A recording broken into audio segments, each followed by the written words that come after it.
Hello everyone, it's me JB from UniqueTutorials. Today in this video I will show you how to make Android smartphone lock automatically once disconnected from a Bluetooth devices. So without further more delay, let's begin. So right now you can see my Android smartphone. So firstly what you need to do is just go to the Play Store, and in the Play Store just search for one application named as Radius Locker. Just search this application, and on the first list you will see its application. Just tap on it.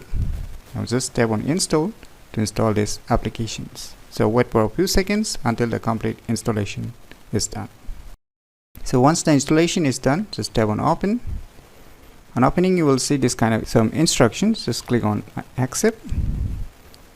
Now you can see here above locking enable. Just enable this. Now just activate this option, and now you're good to go. And just turn on the Bluetooth of your smartphone. So I have turned on, so you can see here.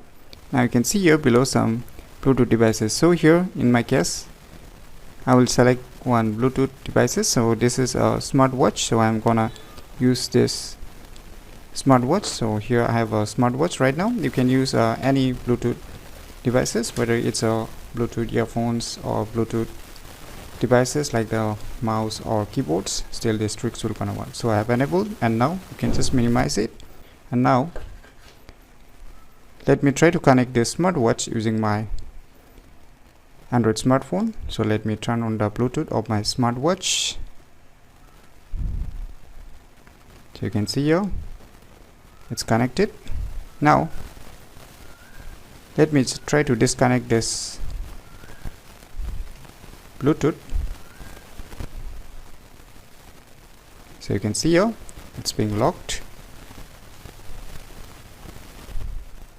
So you can see here now you need to put your mobile password in order to unlock this. So in my opinion it's a very cool applications which will make your Android smartphone lock automatically once disconnected from a Bluetooth devices. So you should definitely try this cool application. So if you find this video tutorial useful, please click on the thumbs like button, and if you're new to our channel, click on the subscribe button, and lastly, thanks for watching.